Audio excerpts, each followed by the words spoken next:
Hello there! Thank you for joining me for another video. I don't know if No Nuance December is still a thing, but I'm a little grumpy and feel like complaining, so we're squeezing in a No Nuance December general BookTube, BookTok, BookStagram reading hot takes video. None of these, for the most part, are personal. You can enjoy what you like, I can enjoy what I like. I'm sure if you hear my dog crying, he's fine.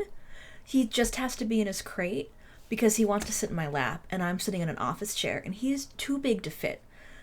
And he just won't settle anywhere that isn't in his crate or my lap. So he's right there off camera and he's crying, but he's fine, I swear. He just does that all day long. I used to watch Jenna Marbles videos and be like, man, if I ever got a dog like Kermit, I would kill myself.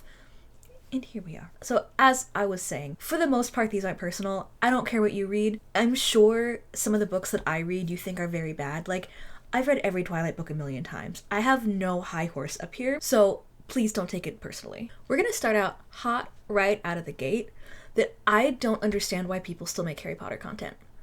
I don't understand why. Like, I loved Harry Potter as a kid. If you know me in real life, especially if you knew me back then, you know, I was obsessed with it. The first movie came out on my 11th birthday. My second tattoo was a Harry Potter tattoo when I was 18. It was 2009. Okay, the vibes were very different. I have since gotten it covered up because I just did not want to be associated with that. It's now a Dark Tower tattoo. I just don't understand. Like, I completely understand that a writer is separate from their work. I am a huge Neil Gaiman fan, and I am working through that right now. But he's not lobbying to take people's rights away. He's not hate mongering. Like, I feel like J.K. Rowling has just put so much hurtful evil into the world and done such terrible things to UK politics that I just can't separate her from Harry Potter anymore. And I want to still like it. I know it's deeply flawed on its own. Again, I was a child when I read it. They're not perfect books, but like the nostalgia of it is overwhelming. And I just can't enjoy it anymore. I don't understand how even if you're not super politically plugged in, you don't have queer or trans friends telling you how problematic and upsetting it is. And like, she has said out loud that she feels like every dollar she makes is the world telling her that she's doing the right thing. So I don't understand. You'll notice they're not on my bookshelves. I have American First editions of all of them that are not out. I have wands from Wizarding World of Harry Potter because I went for an anniversary and had a great time, and I don't enjoy it. I don't have my robe that I bought out. I don't wear it. I don't engage with that content. Small businesses, individual people that are making merch still and talking about what house they're in, like, come on, read another book. I don't understand it. I don't want to understand it. This is like such a line in the sand to the point that I don't understand how you can enjoy something written by her. Also, there are a lot of other better books that are similar out there. The second hot take that I didn't really think was controversial, but it was blowing up on Blue Sky the other day. Okay, I'm trying to stay off Twitter, so I downloaded Blue Sky, and it's just like a little bit too boomer coded to really enjoy it so far. We will see how it goes.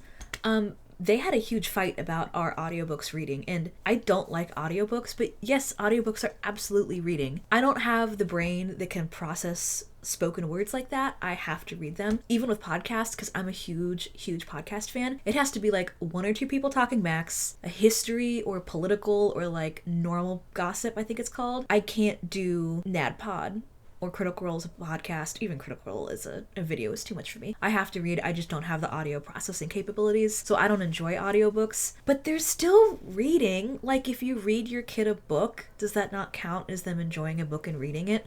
I think it's very stupid. It doesn't fucking matter. Just engage with books and enjoy them. Stop being weird. As I mentioned as part of that, I don't like audiobooks. They just don't work for me. I wish they did. I wish I could listen to a book while I like go on a walk clean instead of a podcast. The only books I've successfully listened to as audiobooks were Carrie by Stephen King because it was short and I kind of already knew the story. And I listened to like half of Kevin Hearn's Iron Druid series as audiobooks while I walked because I've read them so many times that I already know what they're about. I've tried, I think Neverwhere from Neil Gaiman has like a full cast recording audiobook. Hated it. That was way worse. I just couldn't keep track of anything. I didn't know what was going on. They're just not for me. And that's sad, but okay. I will say that, like, you should get your audiobooks from Libby instead of Audible if you can, but I think that's like a whole another piece that I don't want to get into today. Okay, this one is the most, it's not personal. I'm about to get really mad for no reason. And if you do this, I still love you and it's okay. I just hate color-coded bookshelves and bookshelves where your books are backwards because you got sprayed edges. We will get to sprayed edges later. I hate it. Now, I'm the first person to say that I'm a neurotic mess, and this is a me problem. My books are not color-coded. My books are alphabetical by last name of the author, chronological by publication date, and if it's a series, the series is grouped together by publication of the first book. I know that's neurotic, I understand. I would, genre or Dewey Decimal it, but I read 3 genres, and I think I have 1 nonfiction book on this entire bookshelf, so that wouldn't really make sense. But I hate color-coded bookshelves. How do you know where anything is? If I want to get a Grady Hendrix book, I go, oh, GR, it's right there, and I grab it. I don't know how people do color-coded. I don't understand. How do you find what you need? If your books are backwards, I guess some of the sprayed edges you can tell, all the fourth wing ones have dragons on them, but how is this a usable, functional bookcase? I understand if you get book by the foot to fill stuff in, especially if you have floor-to-ceiling bookshelves, or you have a working office library and you have clients come in. I will excuse books by the foot. But if you're color-coded, I just hate it so much. How do you even have that many different colors? The vast majority of these are black. Am I just gonna have most of my bookshelves be black and then 2 other ones? Oh, I do have my Star Wars separate. I'm sorry. You can tell I have my canon shelf and my Legends shelf up there. They are separate. I think my Dragon Age books are going to be separate because one of them is a collection and the other ones are written by one person. I don't want them separated. And maybe if I get into the Warhammer books, or my husband has some Magic the Gathering books I might read, they might get their own franchise, I guess, section, at bookstores. Neither here nor there. I hate color-coded bookshelves. I feel it's more of a prop than something you enjoy. Are you buying books to fit your color palette? Are you making special sleeves and desk jackets? I just don't understand it. I will judge you, not you as a person, but you as your sensibilities, maybe your decor style. I don't like it. I'm not sorry. I'm not going to apologize for this one. It is objectively wrong and I don't like it. This one's also very specific, and it's not quite personal because I get it from a content creation standpoint, but I really don't like when people make a TikTok or a reel showing their physical TBRs that they want to read, and that's it. They don't circle back to reading them. They don't give you a review of a blurb of reading them. It's just here are all the books I bought. I don't know if they're good, but I'm recommending them to you. Sorry, I'm yelling. I don't understand. That's just so maximum capitalist. Don't get me wrong, I have a lot of books I haven't read, and I do have a couple stacks over here. I am going to be filming a video redoing these bookshelves because my office is a nightmare right now, but I don't understand why you just have a stack of books that you're these are the books I bought. I'm not gonna read them or review them or critique them, but just, you should buy the books I bought. Or those spinning bookshelves on TikTok too. I'm if you have 50 physical copies of books that you haven't read, you should start reading them or donate them. We should be buying books, and it does help keep publishing houses and bookstores, please shop local if you can, open, or bookshop.org, I think, is a really great one. And we should be supporting the arts and the writers, but don't buy 50 books and not read them. You're just wasting money. Read the books you have. This also ties into people who have not read a series, but they buy the entire series. This is a subtweet of someone I've seen on TikTok who bought every single Brandon Sanderson book to read all of them before whatever the new one is came out. Firstly, I wish I had that much money to just buy hundreds of dollars of books at once. Yeah, Brandon Sanderson's a pretty safe bet that you'll like it because he's so popular and so many people do. Now, I will say, because you can see these in the background, I don't have as much of a leg to stand on here because I did buy the first 3 Mistborn books, but this is because it was cheaper to buy the box set than to buy them all individually, and this way they would all, ooh, that glare's bad, and this way they would all match. But this is the first 3 of the series, not every book he's ever written. Insane. Unless you want them all to completely match, because there are a bunch of different sizes and editions, but those will probably still be there. Why are you buying every book in a series? All of the people on BookTok after the election who've been whining that I just don't want politics on my BookTok, I just want to read and talk about books, as if books aren't political, everything isn't political, just saying that books aren't political it's insane. It's frankly insane. I'm so happy that I have not seen any of their videos natively. I've just seen people reacting to them because I can't comprehend it. You make content online, so I'm assuming that you consume content online. And you've seen all of the stuff about book bannings and taking library funding away from schools and taking library funding away from cities and just saying that books aren't political. Like, not even to get into the content of the books, not to talk about decolonizing your bookshelves and prioritizing writers of color and female authors, not to even talk about like nuanced, well, it's not really nuanced because of these books, but like the war and politics in your shitty fantasy books. And you're just like, books aren't political. Why are we talking about politics on this page? Like, I don't know, man. And if your whole shtick is freedom, then I have the freedom to not deal with your shitty opinions and takes. And I don't have to watch you when I can block you. When you can block me, you don't have to watch me. That's the beauty of the internet. And why I left Twitter. I keep telling myself that I want to try and back off from like vaguely being political on here. It's just really hard. Everything is politics and it's very hard. Okay, that was a really long tangent. I'm sorry. A little less serious, but I hold as important as opinion in my heart. I think The End of the Dark Tower was good. I really liked all of the books. The Gunslinger is actually one of my favorite books in the series, and I loved the end of this. I'm not going to spoil it. Please don't spoil it in the comments because I think it's an incredible journey to take. But I really liked the ending. I think it fit really well. I love how off the rails it gets. It's so meta in like the weird shit that King puts in here. It is so fun and funny and I love it. And I think the ending is perfect. I know King doesn't always nail his landings, and I agree with you that a lot of the endings aren't great. But I think this one was perfect. This one might hurt a little bit. I think that special editions of books have gotten out of control. Not just the ones that were, I'm pretty sure it was Fourth Wing, had like typos and page setting errors and like the spray edging was flaking off, because that is a different problem over here. I just think the 8 million special editions of books are too much. Like, I've seen some people who have an entire bookshelf that is just different copies of 3 books. And I am a little guilty of this, I will say. I am a first edition King collector, so I do have a couple copies of some of his books. I usually buy a paperback version to actually read if they're older or more valuable. And then if I see a first edition somewhere, I will grab it. But those are usually already in the wild in the ecosystem because they were printed a long time ago. And I'd say 99.5% even, of them I have found truly in the wild at estate sales or secondhand bookstores.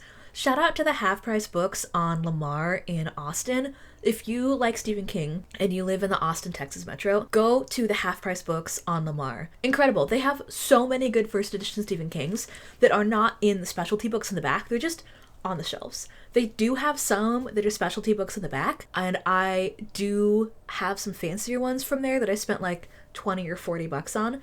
But I feel like it's kind of different because I'm just buying the one first edition. I'm not buying every copy that comes out. There are a couple other books that I have 2 copies of. I have 2 copies of Frankenstein because the first one's the one I read as a kid and read in high school, I think, and put 8 million post-it note tabs on to annotate it. And it's going to take way too long to pull all those out, and I don't want the psychic damage of reading what 14-year-old me thought about Mary Shelley, so I bought a fancier clean copy. I'm going to show you, it's pretty cool. Truly telling on myself because this does indeed have sprayed edges. But so I bought this one to read without like having to do all that and pulling all the tabs out.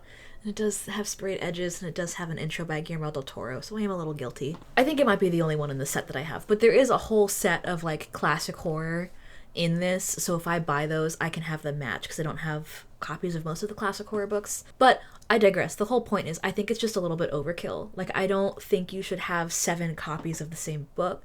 I don't care what you do. I just think maybe if you keep buying the same copies of the same books, you should expand to reading other books. I don't know. I don't care if you personally do it because like the world sucks and you gotta do whatever you gotta do, but I think it's weird and I don't like it. And I am realizing that I'm not loving filming a hot take video because I don't like being mean. I'm very conflict averse. I do really like these special edition slipcovers that people make on Etsy. I've been very tempted by some of those. I think it's really cool. I think it's really cute.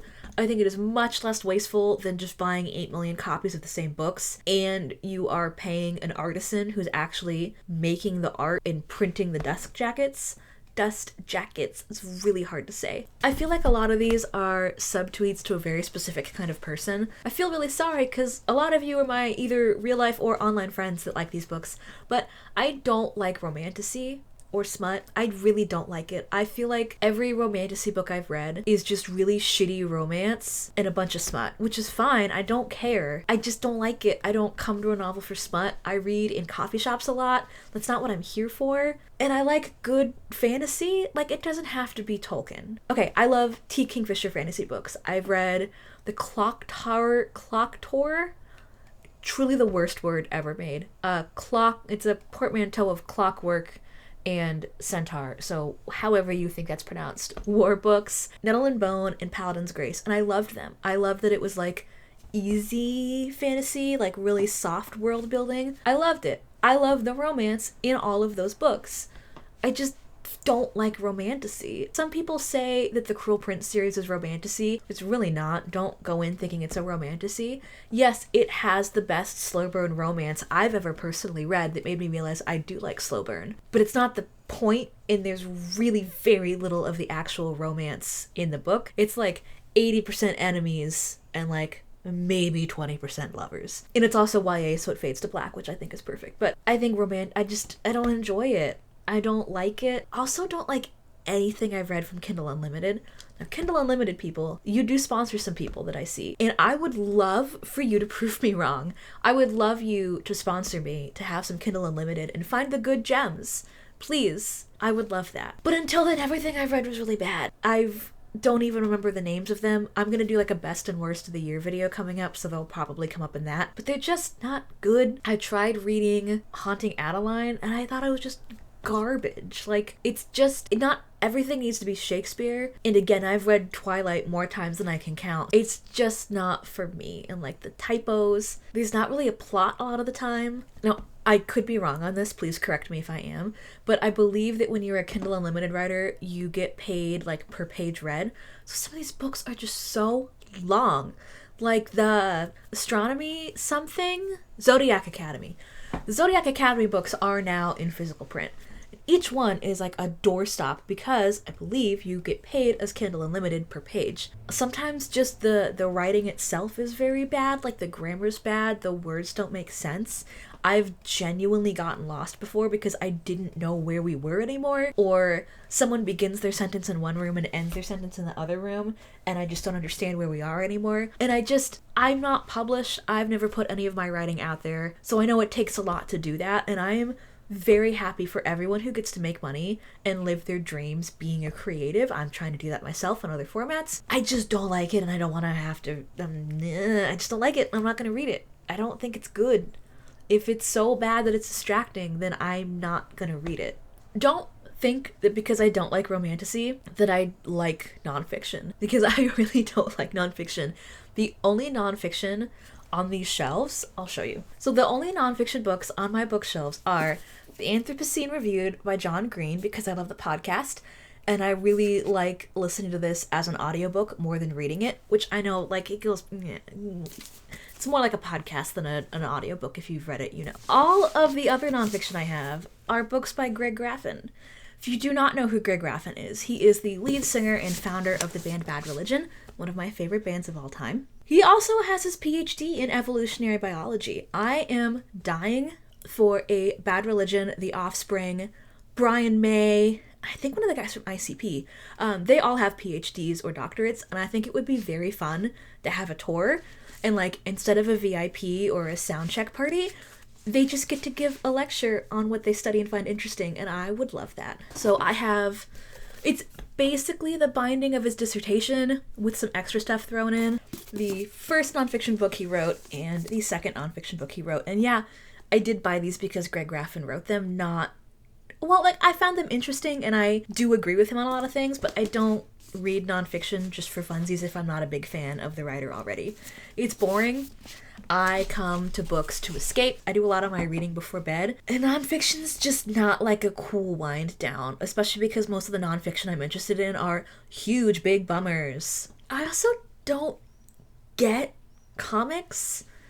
Like, I've read a few and I enjoyed them. It doesn't jive with me like audiobooks don't.